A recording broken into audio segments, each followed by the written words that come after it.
Hi everyone, this is Dr. Manu Krishnan K, and in today's session we'll be discussing about the classification of joints in detail. So what is a joint? It is also known as an articulation and are strong connection that joins a bone to bone, a cartilage to bone or a teeth to bone, and each joint is specialized in its shape and structural components to control the range of motion between the parts that is connected. So it's more like holding two hands together and holding a grip that gives an idea of how the joints are formed. The joints are strong connection between two bones or either between a cartilage or bone or between the teeth to that of a bone. So this is the basic definition that you can give for a joint. So here there will be two articular surfaces. As you can see here, there will be two articular surfaces. They are joined together at one particular point and it allows a certain degree of movement as well. And they will be held together by certain structures called the ligaments, muscles, and many other similar structures. So that we'll be studying later. Today we'll be only discussing on the classification of joints. So which are the classifications? The first one is the regional classification of joints.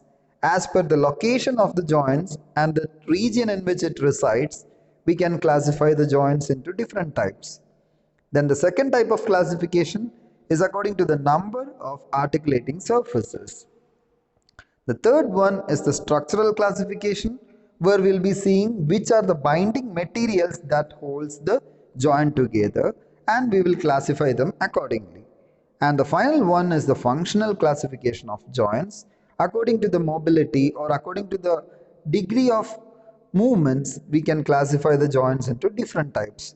So we will be seeing only the first two categories today. We will see what is the regional classification and which are the types of it, and we will see how the joints are classified according to the number of articulating surfaces. So the first one, that is the regional classification. It is composed of three types.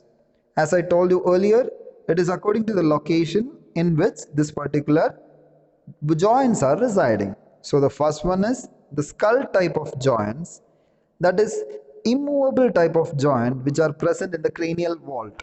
So here we have a representation of the cranial vault or the cranium or the skull, where you can see different bones are joined together by a suture like bond, and that is called as the skull type of joints. And the second type is nothing but the vertebral type of joint, which are slightly movable joints. So here you can see the representation of the two vertebrae and the intervertebral joint, and here you can see this arrow represents the movements. And as you all know, the spine facilitates a certain degree of flexion as well as extension. So this is forward flexion, which it bends forwards, and we have the extension where the spine bends backwards. So these are the slightly movable joints or the vertebral type of joints according to the regional classification. The third type is nothing but the limb type of joints, which are freely movable joints. As you all know, the appendages of the body, that is nothing but the upper limb and the lower limb, they are highly flexible, right? That facilitates the movement of the individual. So here we have two representations where you can see the shoulder joint, which is formed by the head of the humerus and the glenoid cavity of scapula. And here we have a representation of the knee joint, and these joints are freely movable because they are not firmly attached together, and that facilitates a certain degree of movement which helps in the movement. So these are the three types of regional classification. They are the skull type, sutural joints. Here you can see, you can draw this diagram to explain the same, that will be much more conveying than the other one. Then we have the vertebral type of joint, and we have the limb type of joint here, that are freely movable joints. So the third classification, the next classification is according to the based on number of articulating surfaces or based on the number of articulating bones. So the first one, as you can see here, is the simple joint, where only two bones are involved in the joint formation. So can you just guess out a correct example for the simple joint? This one is the example for the simple joint, where you can see the head of the humerus articulating with the glenoid cavity of the scapula. So there is only involvement of two bonds here, the scapula and the humerus, and thus by it is known as the simple joint.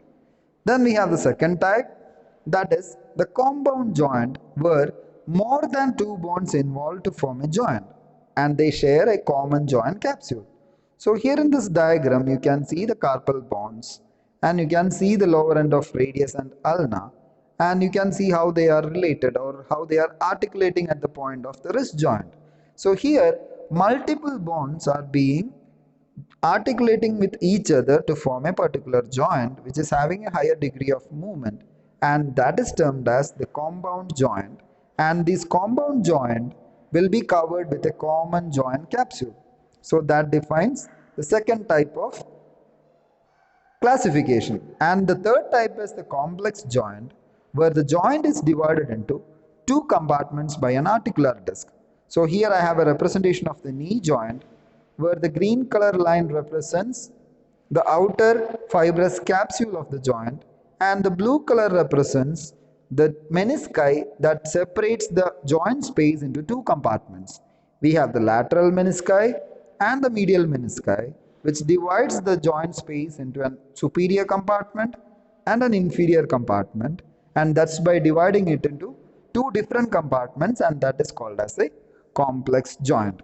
So these are the basic categorization of joints according to the region wise, and according to the number of articulating bones they are classified like this. So this concludes today's session, and in the next session we will be continuing with the other classification of the joints. Thank you.